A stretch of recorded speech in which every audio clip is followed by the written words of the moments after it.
Hi guys, Mikey here. This is another one that you're not going to want to miss. So this one's going to be a balanced leech called a Midnight Cowboy. I think it's one of my top stillwater patterns for sure. So today we're going to start off with a 90-degree jig hook. The one I have in the vise is a FM 6050 stealth jig. You're gonna need some balanced pins. I have a 4mm fire orange tungsten bead. You can do just a silver bead. I really like an orange hot spot. And then the dubbing we're gonna be using for this leech is gonna be called Firecracker by Arizona semi seal. It's gonna be this black and red one. I really like that Firecracker just because it has blues, blacks, reds, so a little bit of all of your darker colors.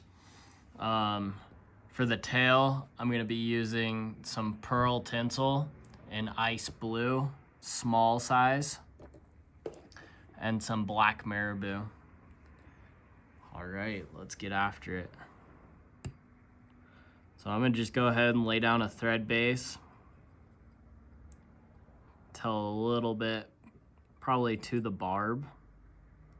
I'm gonna make my way back up. Go ahead and cut your balanced pin to your liking.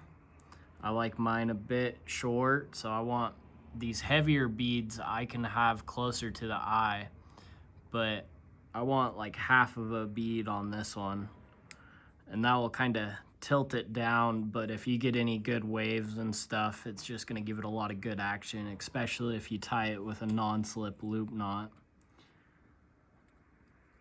Between this fly and the creamsicle, you should be able to catch fish in any condition. Sunny day, cloudy day.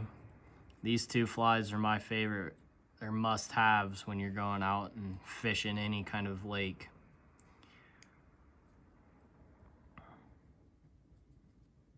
All right, so I'm gonna wind it back all the way to where I tied that balance pin in. I'm gonna go to where I stopped my thread, and that's where we're gonna tie in a marabou tail. So I'm gonna go ahead and pick my feather out.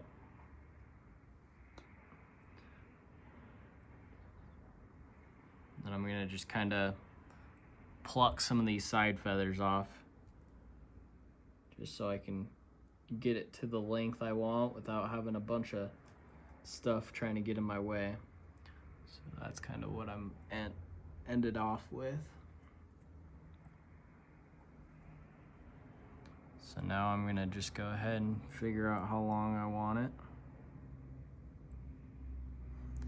I want it about the whole size of that whole shank right there. A little bit longer is okay too. Give you just a little bit more action, but you never want it shorter. Just like that. Sorry, I'm gonna be all fingers for a second. Tie in that tail. And I'm gonna pull on that stem and tie up to where I tied that balanced pin in, and that'll just keep me from cutting everything off. That pin is super sharp. You'll cut that thread no problem. So I'm gonna wrap back down where I tied that in, and now I'm gonna take some of that small tinsel. I'm gonna cut a piece of it off. That's probably, I don't know, 4 inches, maybe 3. I'm gonna wrap it on that thread, just like that. I'm gonna go ahead and adjust it where I want it, and then tie it back.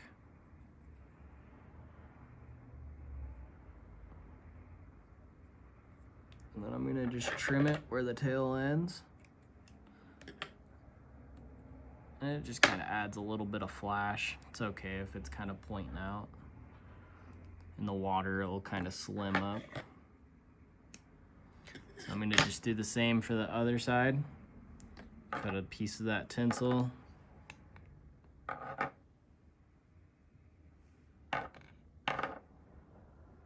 pinch it. Oh, struggling. And you can just tie it in regularly, but this is how I like to do it, just so I can get it exactly where I want it.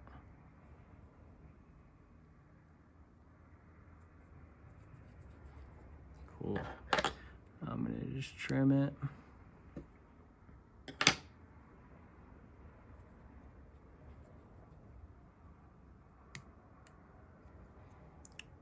So now I'm gonna go ahead and split my thread. I'm gonna just spin it counterclockwise. Kind of wait for it to flatten out. You can really see it starting to flatten out on my finger, so I'm gonna do just a couple more. And then I'm gonna get my pokey tool.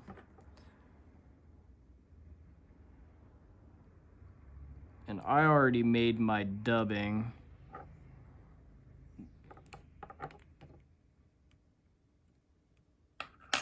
But once I get this in that spot, in that dubbing loop, I'll show you how to stack them.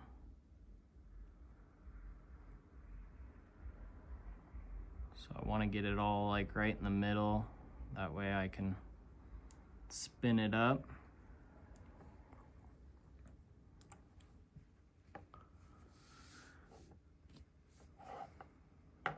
I'm gonna just leave that there, and I'm gonna show you guys how to stack this dubbing. So I got just a pinch of it right here. I'm gonna pull it from one side and then pull it from the other. Stack it right in the middle. If you got any weird clumps, you can kind of focus on those, but I like to pull the extra and put it in the middle. Kind of pinch it all to the middle, kind of pull from one side, go to the middle. Pinch from one side, go to the middle. And then you can just lay that down and make your dubbing clump that you're gonna put in. So now I'm gonna spin it the other way, clockwise. Just allow that thread to spin that dubbing up.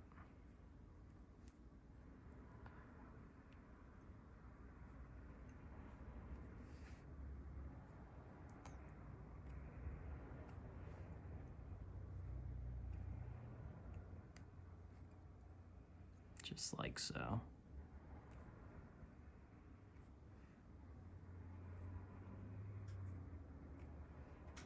I always like to put the thinner side towards the back of the fly, just because I have that bigger loop, that bump right there. I'm sure you can do it however you want, but that's just the way I like to do it.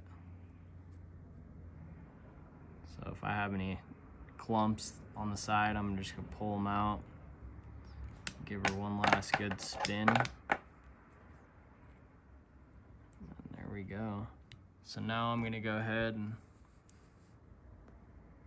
wrap it to the back, and I caught that tinsel, so I'm gonna put that back where I wanted it. Beautiful.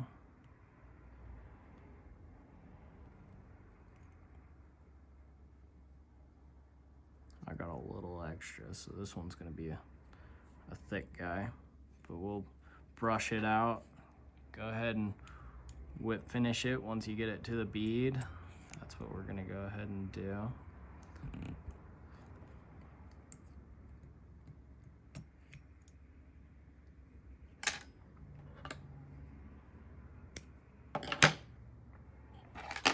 Take my dubbing tool and brush that out really good.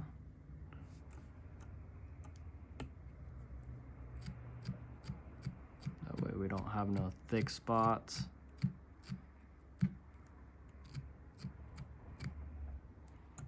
Go ahead and spin that around and brush out this other side.